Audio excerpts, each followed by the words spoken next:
नमस्कार दोस्तों, आप देख रहे हैं vidiko.com और मैं डॉक्टर अनिमेश। और आज मैं आपसे बात करने जा रहा हूँ कैसे मेजर करना है बीपी को, यानी ब्लड प्रेशर को कैसे देखते हैं। दोस्तों, मुझे हेल्प करने के लिए मेरे साथ है डॉक्टर नयनज्योति डेका।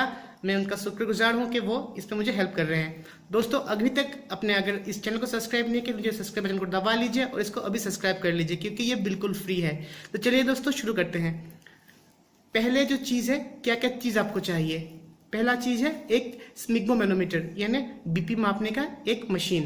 ये आपको 3 तरह का मिल जाएगा। मेरे पास जो है ये है एक डायलर बीपी मशीन, या फिर आप ले सकते हैं एक मरकरी का एक आ जाता है, वो लंबा वाला होता है स्टील का, आप वो भी ले सकते हैं, या फिर इलेक्ट्रॉनिक वाला भी ले सकते हैं। लेकिन इलेक्ट्रिक वाला इतना भरोसेमंद नहीं होता है, क्योंकि इसमें जो रिजल्ट आते हैं वो काफ़ी फ्लक्चुएटिंग है। तो जो भी हो दोस्तों, एक बेसिक चीज़ आपको जानना बहुत ज़रूरी है। अगर आप देखेंगे तो इधर से ये 0 से शुरू होता है और 300 देख सकते हैं हम, 0 से शुरू होता है और 300 तक है इसका मेजरमेंट। इसमें 1 से 10 जाने के लिए आपको 5 ऐसे इसमें दाग दिया हुआ है। हर एक का मतलब है 2 यूनिट। तो इस तरह से आप अगर इस जगह से आप थोड़ा ऊपर जाते हैं, 20 तक जाते हैं, तो इसमें आपको 10 दाग मिल जाएगा। तो हर एक दाग का मतलब होता है यानी 2 यूनिट्स। तो एक बात आपको ध्यान देने की बात ये जरूरी है कि अगर ये डायलर है या फिर मरकरी है, तो उसमें हर एक यूनिट 2 यूनिट करके होता है। यानी वो 2, 4 यानी 110 नहीं तो 112 नहीं तो 114 होगा, लेकिन वो कभी भी 113, 115 कभी नहीं होगा। ठीक है दोस्तों। और दूसरा जो चीज चाहिए वो है एक स्टेथोस्कोप। स्टेथोस्कोप में 2 चीज रहते हैं, देख सकते हैं। इधर में एक है, एक चेस्ट पीस इस साइड में है और इस साइड में भी एक है। तो ये इसमें एक लॉक रहता है, जो लॉक बोथ साइड में खुलता है। तो आपको देखना है इस्तेमाल के टाइम पे वो लॉक इस चेस्ट पीस बड़ा वाला साइज के ऊपर वो खुला हुआ हो। तो दोस्तों, बेसिकली इस चीज को, इसके जो 2 एयर पीस है वो आपको कान में लगाना है। और ये जो बीपी का मशीन है, इसमें 3 चीज रहता है। एक हो गई ये डायल, दूसरा ये cough with pipes, air pipes, और ये पंप विथ रेगुलेटर। चलिए, थोड़ा गिर गया था, तो चलिए मैं दिखा देता हूँ कैसे लेना है आपको। पेशेंट को आप सुला के भी ले सकते हैं, लेकिन बैठ के भी ले सकते हैं, लेकिन सो के, बिठा के या फिर खड़ा होकर लेने में थोड़ा सा आपका जो रिजल्ट है थोड़ा सा आपका आगे पीछे हो सकता है। तो दोस्तों, ये जो जगह है, ये क्यूबिटल फोसा बोलते हैं उसको। इसके ऊपर मुझे इस जगह में अपर आर्म में इस कफ को लगाना है। तो लगाने के टाइम पे ध्यान देना है, ये जो पाइप जहां से निकला हुआ है ये इस फोसा के ऊपर रहेगा, इस जगह में ये रहेगा। तो लगाने के टाइम में आपको याद रखना है, ये जो पार्ट है, जो रफ पार्ट है, वो हर वक्त ऊपर रहेगा, और जो पर स्मूथ होता है ये आके इस साइड में ऐसे लगेगा। इसको लगाने के बाद आप इसको इस जगह में ऐसे लगा सकते हैं।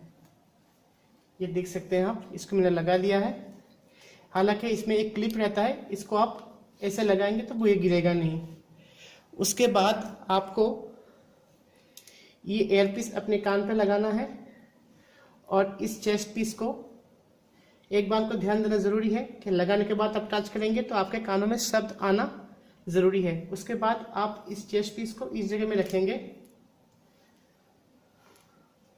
और ये जो है ये ऊपर की ओर लॉक होता है, और अगर नीचे की तरफ खुलेंगे तो धीरे धीरे हवा निकलते रहेंगे।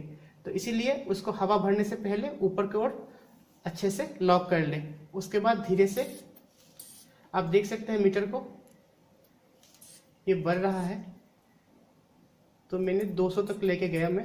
अब धीरे धीरे इसको मैं छोड़ रहा हूँ नीचे की ओर, देख सकते हैं आप, और ये नीचे आ गया, देखिए। तो मुझे जो रिजल्ट मिले हैं डॉक्टर डेका का, वो 110 और 80 है। एक जो चीज आप, अगर आप खुद देख रहे हैं, या फिर अगर आप पेशेंट के हिसाब से बैठे हुए हैं, तब भी आपको थोड़ा पता चल जाएगा। थोड़ा सामने लाओ, इसमें लाओ जरा। आप देखेंगे जो ये जो मीटर है, जब आपका जो सिस्टोलिक प्रेशर है वो ऊपर में रहता है, जब वो सिस्टोलिक प्रेशर शुरू होगा तब ये जो मीटर है वो ये थोड़ा ऐसे कांपने लगेगा। आप देखना जरा।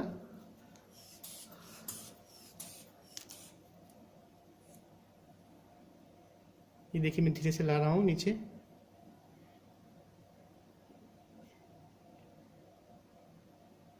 ये देखिए अभी ये खुद ब खुद लड़ना शुरू हो गया है, ये खुद ब खुद ये लड़ना शुरू हो गया है। तो दोस्तों तो ऊपर में जो मिलेगा, यानी आप जब इसे सुनेंगे तो आपके कान में एक शब्द पहले शुरू होगा, जहां से वो शब्द शुरू होगा आपको वो सिस्टोलिक प्रेशर के हिसाब से आपको पकड़ना पड़ेगा। यानी पकड़ लीजिए, अभी डॉक्टर डेका का मुझे 110 में मिला, तो इसका उनका सिस्टोलिक प्रेशर 110 से शुरू होगा, और जहां पे जाके वो खत्म हो रहा है वो उसका डायस्टोलिक प्रेशर होगा। तो दोस्तों अगर किसी का 200 में है, वहां से शुरू होता है तो उसका सिस्टोलिक 200 होगा, और अगर 100 के ऊपर आके खत्म होता है तो वो डायस्टोलिक 100 होगा। बेसिकली जो नॉर्मल जो एवरेज है वो 120 से 80 के बीच में रहता है, यानी सिस्टोलिक 120 और उसका डायस्टोलिक हो जाता है 80। ये एक एवरेज है।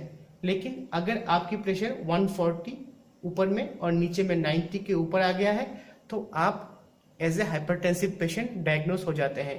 जी हाँ दोस्तों, अगर 140 ऊपर और नीचे अगर 90 के ऊपर आ गया या फिर 90 में भी नॉक कर रहा है तो आपको आपका डॉक्टर के साथ सलाह लेना बहुत ज़रूरी है।